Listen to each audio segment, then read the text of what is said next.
Hello viewers, welcome to my channel. आज हम class 10th का chapter 3 pair of linear equations में exercise 3.6 का क्वेश्चन 2 का पार्ट 1 सोल्व करेंगे। हमारा क्वेश्चन है formulate the following problems as a pair of equation and hence find their solution. इसका पार्ट फर्स्ट है, Ritu can row downstream 20 kilometre per hours in 20 kilometre in 2 hours and upstream 4 kilometre in 2 hours. Find her speed of rowing in still water and speed of the current. अर्थात हमारा सवाल कह रहा है नीचे दी गई समस्याओं को समीकरण युग में लिखिए तथा उन्हें हल कीजिए। और इसका पार्ट 1 है, ऋतु धारा प्रवाह के साथ 20 किलोमीटर तैर पाती है 2 घंटे में और धारा प्रवाह के विरुद्ध 4 किलोमीटर तैर पाती है 2 घंटे में। तो शांत जल में ऋतु की तैरने की स्पीड ज्ञात कीजिए तथा धारा प्रवाह की गति भी ज्ञात कीजिए। यह हमारा क्वेश्चन है।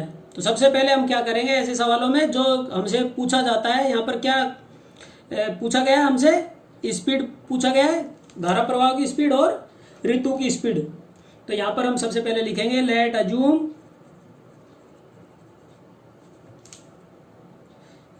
Speed of Ritu in still water is equal to x kilometre per hour. इसी प्रकार स्पीड ऑफ द करंट अर्थात धारा प्रवाह की गति is equal to y kilometre per hour. यह हो गया। तो अब हमारा स्पीड का फॉर्मूला क्या है, यहां पे लिख लेते हैं। स्पीड इज इक्वल टू क्या होता है, डिस्टेंस अपॉन टाइम। इसी प्रकार यदि हमें डिस्टेंस ज्ञात करनी हो तो डिस्टेंस का फॉर्मूला क्या होता है, distance is equal to speed into time. हमें गति ज्ञात करनी है ना यहाँ पर, तो हमने गति के फॉर्मूले डिस्टेंस और स्पीड के रूप में लिख लिए, ये लिख लिए। अब हमारे क्वेश्चन में देखिए down stream and up stream का मतलब क्या होता है। तो मैं इसे एक फिगर के सहायता से आपको समझाता हूं तो आपको सही से समझ आ जाए, इसलिए यहां देखिए, यहां पर समझाने का प्रयास करेंगे। ये हमारी एक नदी है, ये हमारी एक नदी है। इसमें धारा प्रवाह किधर की तरफ हो रहा है, राइट साइड में हो रहा है, अर्थात डाउन स्ट्रीम बोलेंगे इसको। ये धारा प्रवाह हो गया ये। अब इसमें ये ऋतु है, ये किधर की तरफ तैर रही है, ये भी नदी के बहने की दिशा की तरफ तैर रही है। अर्थात ये क्या हो गया, किधर की तरफ तैर रही, इन डायरेक्शन ऑफ फ्लो, अर्थात बहाव की दिशा में ये तैर रही है। तो ऐसी मान लो इसका जो नदी है उसका flow x kilometre per our है और ऋतु का तैरने की स्पीड है वो क्या है, y किलोमीटर पर आवर है। तो अब जब धारा प्रवाह की दिशा में ऋतु तैर रही है तो धारा प्रवाह इसको सपोर्ट कर रहा है एक तरीके से। तो इसके तैरने की नेट स्पीड क्या होगी, x प्लस वाई,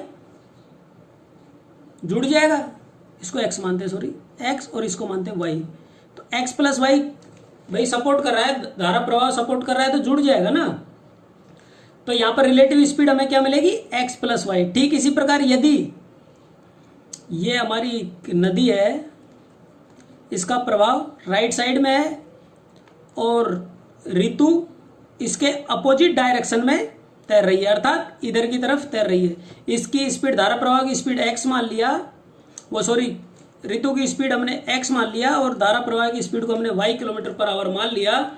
तो ये किधर को तैर रही है ऋतु, अपोजिट डायरेक्शन ऑफ फ्लो, यह अपोजिट डायरेक्शन हो गई ऑफ फ्लो, अर्थात बहाव के विपरीत दिशा में तैर रही है ये। तो ऐसे में हमें रिलेटिव स्पीड आता है, अपेक्षित जो हम चाह रहे हैं वो स्पीड क्या मिलेगी, उतनी नहीं मिलेगी, कम मिलेगी, क्योंकि हम सबसे पहले तो जो फ्लो है उसका अपोज कर रहे हैं, उसके बाद जो तैर पा रहे हैं वो स्पीड हमें मिलेगी। तो यहाँ पर मान लो ये y किलोमीटर है फ्लो और ये तैरने की हमारी स्पीड x किलोमीटर है, तो हमें स्पीड नेट स्पीड यहाँ पर क्या मिलेगी, x माइनस वाई। तो रिलेटिव स्पीड यहाँ पर जो अपेक्षित गति मिलेगी वो ज़्यादा मिलेगी, क्योंकि हमें जो बहाव है वो सपोर्ट कर रहा है तैरने के लिए, और यहाँ पर जो फ्लो है वो हमारा अपोज कर रहा है तैरने का, इसलिए यहाँ पर स्पीड हमें कम मिलेगी। इसे एक दूसरे उदाहरण की सहायता से भी मैं आपको समझाता हूँ। दो व्यक्ति, एक ये हाईवे है, ये इसका ये ब्रिज है, ब्रिज से एक व्यक्ति यहाँ से दौड़ने के लिए नीचे की तरफ दौड़ता है, ऊपर से नीचे की तरफ दौड़ता है, और एक व्यक्ति नीचे से ऊपर की तरफ दौड़ता है। दोनों की स्पीड सेम है दौड़ने की, इसकी x किलोमीटर पर आवर है, इसकी भी x किलोमीटर पर आवर है। तो मेरे को एक बात बताइए, इसमें से कौन सा व्यक्ति ज़्यादा तेज दौड़ पाएगा? सीधी सी बात है, जो ढलान की तरफ आएगा वो ज़्यादा दौड़ पाएगा। क्यों दौड़ पाएगा? क्योंकि जब यह दौड़ेगा तो इसके साथ में जो ग्रेविटेशनल फोर्स है, अर्थात गुरुत्व बल है, वो इसके दौड़ने को सपोर्ट करेगा। अर्थात मान लो गुरुत्व बल की स्पीड हमारे पास है y, तो यहाँ पर इसकी नेट स्पीड क्या हो जाएगी, इस वाले व्यक्ति की हो जाएगी x प्लस वाई, ये इसकी नेट स्पीड हो जाएगी। पर यदि यही व्यक्ति, नीचे वाला व्यक्ति ऊपर की तरफ दौड़ेगा तो गुरुत्व बल है, अर्थात ग्रेविटेशनल फोर्स है, वो इसका अपोज करेगा, तो इसकी नेट स्पीड क्या आएगी, x माइनस वाई। अर्थात जो ये स्पीड चाहेगा, अपेक्षित स्पीड अर्थात रिलेटिव स्पीड क्या आएगी, कम आएगी, और इसकी रिलेटिव स्पीड ज्यादा आएगी, अपेक्षा से ज्यादा आएगी। तो आशा करता हूं आपको ये समझ आ गया होगा। Up stream and down stream, धारा की दिशा में बहने की, उसको क्या कहते हैं हम, डाउन स्ट्रीम, अर्थात धारा के साथ साथ, और धारा के अपोजिट तैरने को क्या कहते हैं हम, अप स्ट्रीम। अब शायद क्लियर हो गया होगा। तो अब हम इस सवाल को आगे सोल्व करते हैं। अब हम यहां पर रिलेटिव स्पीड ले लेंगे अप स्ट्रीम और डाउन स्ट्रीम में। यहां पर हम लिखेंगे so relative speed of Ritu in down stream. Down stream में रिलेटिव स्पीड क्या आएगी ऋतु का, x प्लस वाई, क्योंकि धारा प्रवाह की दिशा में इन डायरेक्शन ऑफ फ्लो, धारा प्रवाह की दिशा में तैर रही है, तो सपोर्ट करेगा इसको, जो वेग है या फ्लो है वो। इसी प्रकार रिलेटिव स्पीड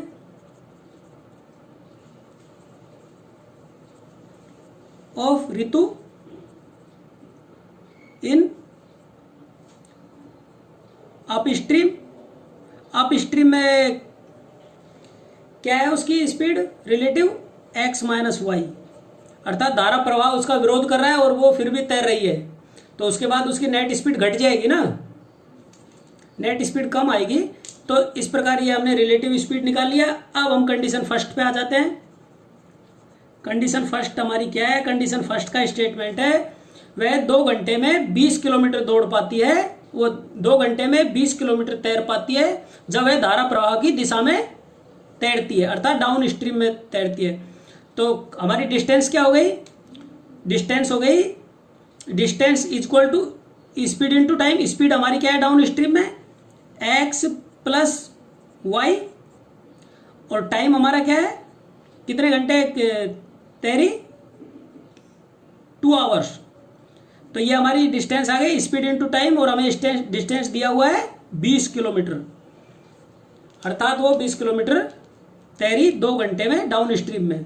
तो इसको एल्जेब्रिक फॉर्म में लिखेंगे तो क्या आएगा, x plus y is equal to 20/2, 2 1 जा 2, 2 10 जा 20, तो हमारे पास आ गई 10। तो हमारी ये इक्वेशन क्या बन गई, x plus y is equal to 10, ये हमारी इक्वेशन 1 आ गई। हमने स्टेटमेंट 1 को एल्जेब्रिक फॉर्म में लिख लिया।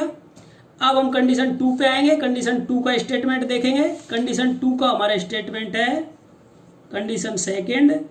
कंडीशन सेकेंड में हमारा स्टेटमेंट है वह अप स्ट्रीम में 2 आवर्स में कितने किलोमीटर तैर पाती है, 4 kilometre.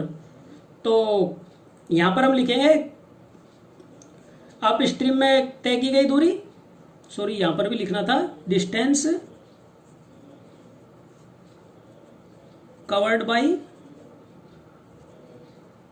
Covered in down stream में तय की गई दूरी। इसी प्रकार यहां पर कंडीशन सेकंड में distance covered in upstream में उसने कितनी दूरी तय करी, तो दूरी का हमारा फॉर्मूला है डिस्टेंस का speed into time. Upstream में हमें रिलेटिव स्पीड क्या मिल रही है, x minus y into time हमारा क्या है 2 आवर्स। तो जब यह x माइनस वाई स्पीड से 2 घंटे तैरी तो उसकी स्पीड कितनी तैर पाई, 4 किलोमीटर। ये हमने कंडीशन सेकंड के स्टेटमेंट को भी अलजेब्रिक इक्वेशन के रूप में लिख लिया। इसको और सिंप्लीफाई करेंगे, then x minus y is equal to 4/2, 2 1 जा 2, 2 2 जा 4, then x minus y is equal to क्या आ गया 2। ये हमारी इक्वेशन क्या आ गई, 2 इक्वेशन हो गई। इस प्रकार हमने इस क्वेश्चन को क्या किया, दोनों स्टेटमेंट अर्थात दोनों कंडीशंस को अलजेब्रिक इक्वेशंस के रूप में लिख लिया। हमने इस सवाल को अलजेब्रिक अर्थात बीजगणितीय रूप में लिख लिया। अब इसे हम सोल्व करेंगे, तो सोल्व किस मेथड से करेंगे, देखिए यहाँ पर x और y के कोफिशिएंट इक्वेशन 1 में भी सेम है और इक्वेशन 2 में भी सेम है। तो यहाँ पर हम इसे क्या करेंगे, यहाँ लिखेंगे बाई एलिमिनेशन मेथड, अर्थात विलोपन विधि हमारी क्या है, स्टेप फर्स्ट में अलजेब्रिक फॉर्म में लिखना है, स्टेप 2 में किसी सुटेबल कोफिशिएंट से मल्टीप्लाई करना है दोनों इक्वेशनों को या एक इक्वेशन को, स्टेप थर्ड में दोनों इक्वेशनों को या तो जोड़ना है या घटाना अर्थात प्लस या माइनस करना है। तो अब हम यहाँ पर हम क्या करेंगे, किसी एक वेरिएबल y को क्या एलिमिनेट करेंगे, इसलिए हम इन इक्वेशंस को ऐड करेंगे। यहाँ लिखेंगे add equation 1 and 2 to eliminate y को एलिमिनेट करने के लिए दोनों इक्वेशंस को ऐड करेंगे। तो इक्वेशन 1 है x plus y is equal to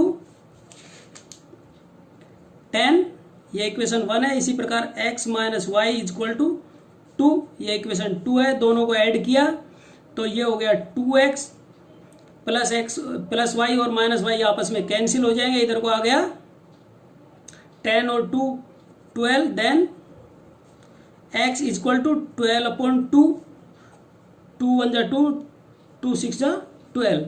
तो x बराबर हमारे पास आ गया 6, x की वैल्यू हमें 6 प्राप्त हो गई। अब हम इस x की वैल्यू को क्या करेंगे, इक्वेशन किसी भी एक इक्वेशन में पुट करेंगे स्टेप 4 में। स्टेप 4 में लिखेंगे put this value of x in equation 1। Equation 1 में पुट करते हैं तो इक्वेशन 1 में x की वैल्यू पुट करेंगे तो x का मान हमारे पास क्या है 6 plus y is equal to 10, ये हमारी इक्वेशन 1 है। This implies y is equal to 10 minus 6, then y is equal to क्या आ गया हमारे पास, 10 में से 6 गया तो 4, ये हमारे पास y की वैल्यू प्राप्त हो गई। और x और y हमने क्या अज्यूम किया था, हमने अज्यूम किया था कि speed of Ritu in still water, और ये हमने x माना था, और स्पीड ऑफ द करंट धारा प्रवाह की गति y किलोमीटर माना। तो अब यहां पर हम लिखेंगे हैंस